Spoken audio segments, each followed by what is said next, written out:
amigos do Morente Global, hoje eu vou prestar homenagem a um dos principais ícones da boa política brasileira, Dr. Wilson Barbosa Martins. Dr. Wilson Barbosa Martins nasceu em Campo Grande, estado de Mato Grosso do Sul, no dia 21 de junho de 1917 e nos deixou com um século de vida, dia 13 de fevereiro de 2018. Foi advogado, político brasileiro, sempre filiado ao Partido do Movimento Democrático Brasileiro, o MDB. Foi governador durante 2 mandatos, senador e deputado federal por 2 mandatos, além de prefeito da futura capital Campo Grande, que nessa época era o estado de Mato Grosso. Filho de Henrique Martins e de Adelaide Barbosa Martins. Nasceu na fazenda São Pedro, área que hoje corresponde ao município de Sidrolândia. Na época era Campo Grande. Ainda aos 9 anos, Wilson acompanhou a família de mudança para a cidade de Entre Rios, hoje Rio Brilhante. Os primeiros estudos começaram com o pai e em seguida em escolas privadas da cidade. Em 1929, a família volta a Campo Grande para que Wilson e o irmão Enio Martins prossiga os seus estudos. Ele casou com a escritora e artista plástica Nelly Martins, filha de Vespasiano. Estiveram juntos por quase 60 anos até a morte da esposa em 2003. Tiveram 3 filhos, Thaís, Celina e Nelson. Na carreira política, Dr. Wilson ingressou na UDN em 1945 e ficou até 1965. De lá para cá, desde 1966, sempre no MDB, até que em 2018 nos deixou. Foi o 44º prefeito de Campo Grande, no período de 1º de fevereiro de 59 a 24 de janeiro de 1963. Senador por Mato Grosso do Sul, de 15 de março de 87 a 1º de janeiro de 1995. Deputado federal ainda por Mato Grosso, no período de 15 de março de 63 a 15 de março de 69, com 2 mandatos consecutivos. E foi o 4º e 8º governador do estado de Mato Grosso do Sul. No primeiro período, dia 1º a 15 de março de 1983 e 14 de maio de 86. O segundo mandato foi do dia 1º de janeiro de 1995 a 1º de janeiro de 1999. Para homenagear esse ícone da política brasileira, nada melhor de tentar retratar aqui um dos discursos proferidos ainda quando o Dr. Wilson Barbosa Martins era deputado federal, lá no Congresso Nacional, no período do regime militar. Preste muita atenção, porque aqui você vai ter uma noção de quem era realmente Dr. Wilson Barbosa Martins. A sua inteligência, a sua integridade, a sua representatividade de fato para os leitores do que elegeu. Dr. Wilson sempre praticou a boa política. Com vocês, então, um pouquinho desse ícone nacional da política brasileira. Dr. Wilson proferiu essas palavras no Congresso Nacional. Senhor presidente, senhores congressistas, quando o povo brasileiro está atento à palavra dos seus representantes e quando a nação espera que cada um assuma a responsabilidade dos seus atos, julgamos do nosso dever ocupar esta tribuna para definir, na grave crise, a nossa posição. O Poder Executivo enviou ao Congresso Nacional 2 mensagens: a que emenda a Constituição e a que dispõe sobre a suspensão de direitos políticos. A primeira cogita de novas formas de intervenção nos estados, de foro militar para a repressão de crimes contra a segurança nacional e da inclusão na Carta Magna de dispositivo que exclui de apreciação judicial os atos da Revolução que implicarem em cassação de mandatos eletivos ou declararem o impedimento de governadores, deputados, prefeitos ou vereadores. A segunda mensagem dispõe que a suspensão de direitos políticos acarreta simultaneamente a cessação de privilégio de foro por prerrogativa de função, a suspensão do direito de votar e de ser votado nas eleições sindicais, a proibição de manifestações públicas sobre assunto de natureza política, a aplicação, quando necessário, de medidas de segurança consistentes em liberdade vigiada, proibição de frequentar certos lugares e de homicídio determinado. Essas medidas deverão ser aplicadas pelo Ministério da Justiça, após intervenção sumária pelo chefe do Departamento Federal de Segurança Pública. Ambos os projetos despertaram a mais viva reação nos meios parlamentares, nos partidos políticos e na opinião pública.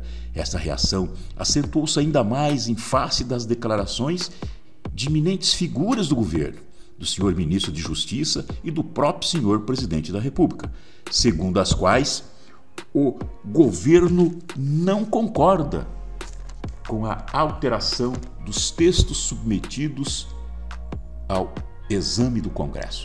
O senhor ministro da Guerra, em discurso pronunciado em Itapeva, disse que a tropa está nas ruas e não voltará para os quartéis, a não ser que seja a determinação do presidente Castelo Branco.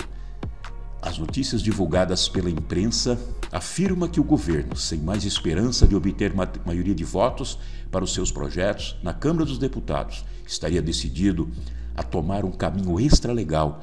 Seria enrijecimento da Revolução, com estado de sítio, novas cassações de mandatos, confinamento dos cassados em áreas geográficas pré-estabelecidas, abolição de foro privilegiado e recesso da Câmara e do Senado.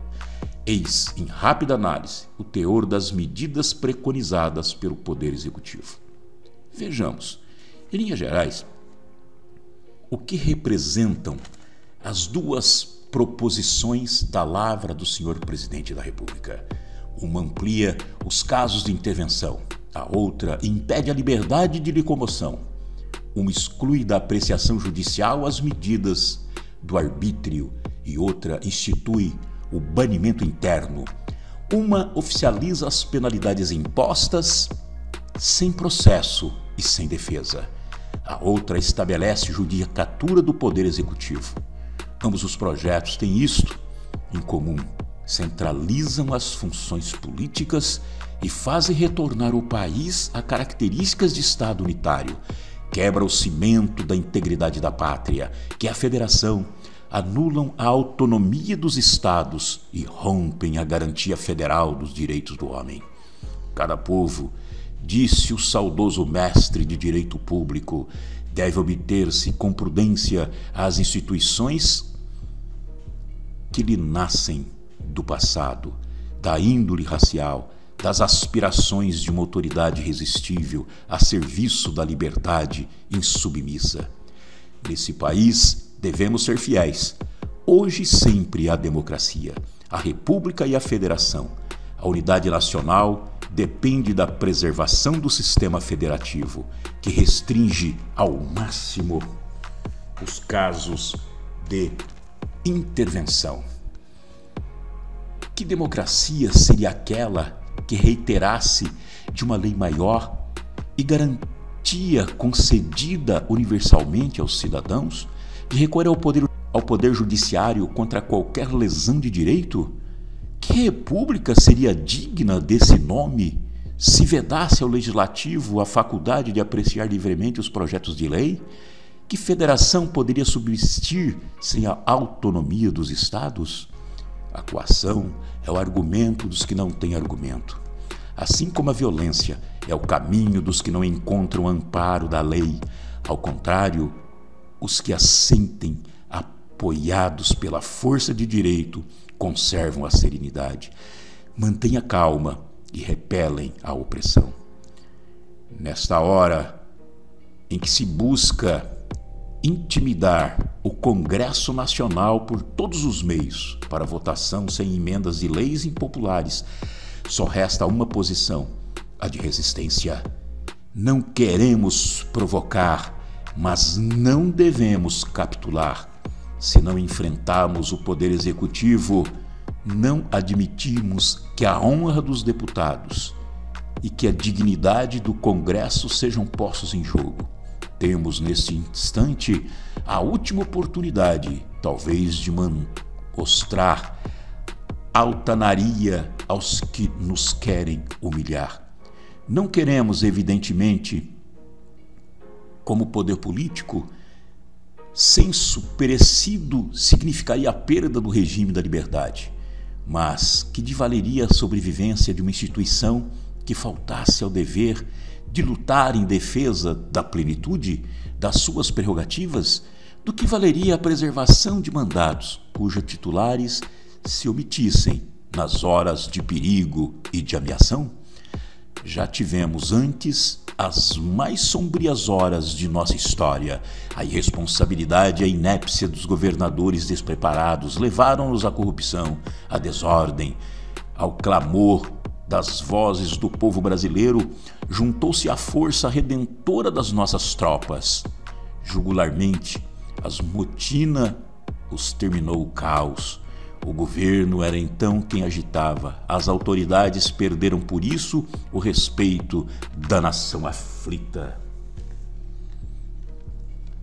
Deve ter sido, numa hora dessas, amarga para que a vida do seu país e de seu povo, que Sofia Breiner Andersen escreveu o poema.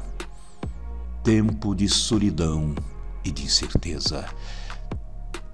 Tempo de medo e tempo de traição, tempo de injustiça e de vileza, tempo de navegação, tempo de negação, tempo de covardia e tempo de ira, tempo de mascarada e de mentira, tempo de escravidão, tempo dos coniventes sem cadastro, tempo de silêncio e de mordaça, tempo onde o sangue não tem rastro, tempo de ameaça.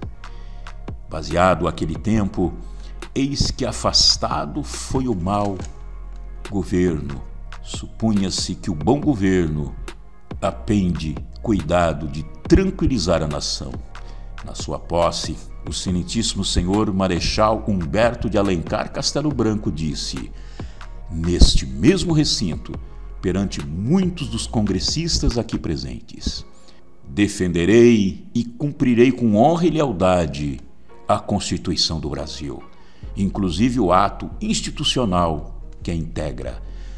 Cumprirei e defenderei ambos com determinação, pois serei escravo das leis do país e permanecerei em vigília para que todos os observem com exatidão e zelo.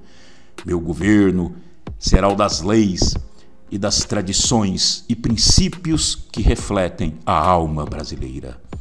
A voragem da política que subverte e consome tantos valores fez agora que o ilustre presidente trilhe vereda diversa.